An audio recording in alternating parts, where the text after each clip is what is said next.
Welcome to this crash course in the Italian wine region of Friuli Venezia Giulia. You're going to learn exactly what makes Friuli Venezia Giulia a unique wine producing region, what types of wines are out there, and where you should begin your journey in tasting these wines. I'm Tony Margiata. I'm a wine importer and author of Hidden Gems of Italy. My life's mission is to look for world-class artisanal wines, handcrafted in small batches in Italy, many of which have been overlooked and overvalued. My family's from a small village in the Molise region of southern Italy, and I've been traveling to Italy over 20 years, immersing myself in Italian food, wine, and culture. So where is Friuli Venezia Giulia? Well, it's located in the northeastern part of the boot of northern Italy. Its coastline is on the Adriatic Sea, and its northern borders are connected to continental Europe. Its borders are shared only with one Italian region, which is the neighboring Veneto region, and the rest of its borders are shared with Austria and Slovenia. Despite its name, the great city of Venice is not part of this region. Venice is part of the region of Veneto. So, what makes Friuli Venezia Giulia unique? Well, this region is called the Land of Contrasts. Take a look at this picture. There actually are a couple reasons why it's called the Land of Contrasts. One is landscape, as you can see here in the picture, and the second reason is war. So for the landscapes, there's so much variety in Friuli Venezia Giulia, from lakes to valleys to the Julian Alps, the Carso Plateau, there's lagoons, there's beaches, and then historically there is a very, very complex clash of civilizations that have fought to control this territory for centuries. There are too many cultures to name that fought for this land that we now know as Friuli Venezia Giulia. But that's why there are 4 languages spoken in this region today. The 4 languages are Italian, Friulian, Slovene, and German. And then there's countless dialects spoken in the region. For the Friulian part of the region, this is the dominant historical tribe. The Friulian part of the region wants to actually secede from Italy and be its own autonomous nation. So the story of the Land of Contrast continues. Winemaking in Friuli has been going on for at least 2,000 years. One of its first recordings, Julius Caesar, the Caesar, one of the most famous Caesars of all of ancient Rome, sent his legionnaires into the region as peaceful colonists in the year 53 BC, and they gave a big boost to viticulture development. Culturally interesting, Friuli is a neighbor of the massive wine-producing region of Veneto.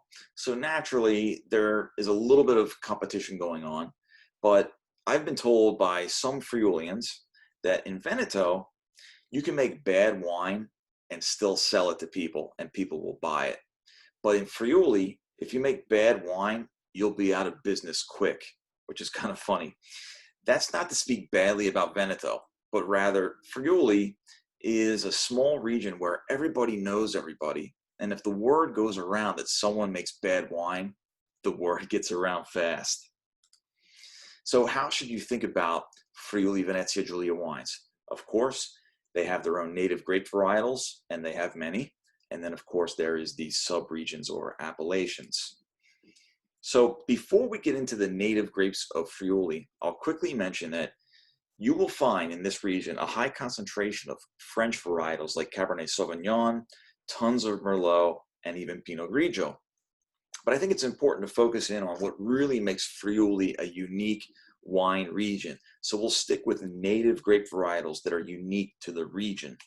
Friuli has been historically a region dominated by its white wines, and that's still true today. Fabulous, fabulous white wines in the region.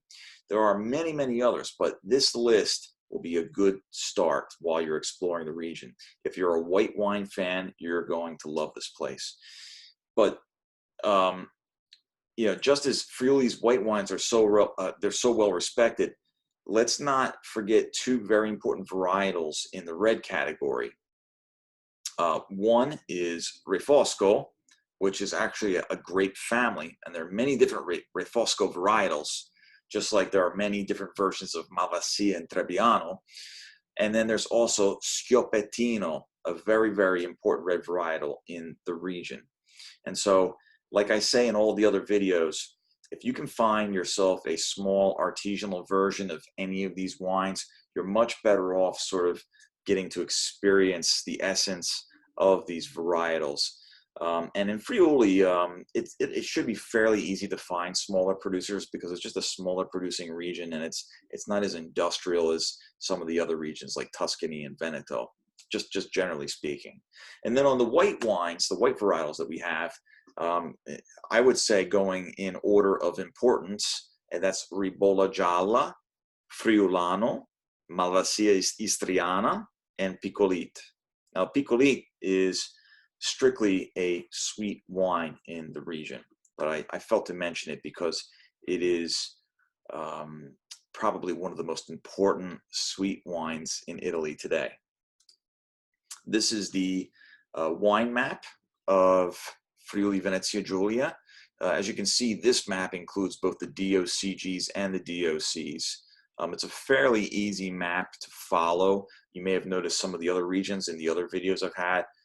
Some regions have tons of DOCGs like Piemonte, and so it just makes more sense to create two different maps where you have your DOCG map on one side and your DOC map on the other.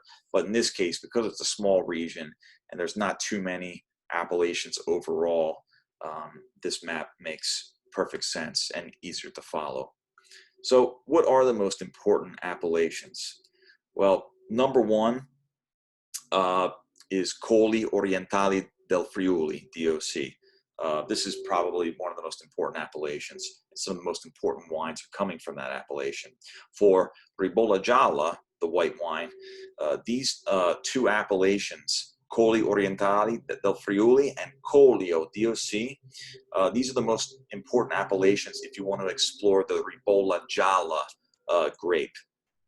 And that's the reason why it's important, is because both of those appellations create monovarietal versions, 100% versions, so you can taste the essence of ribolla gialla. It's a delicious, delicious white grape.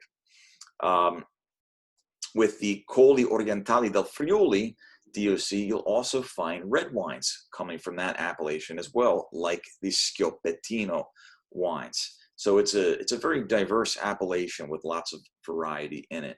I didn't include some of the other appellations because they tend to have more international varietals in them.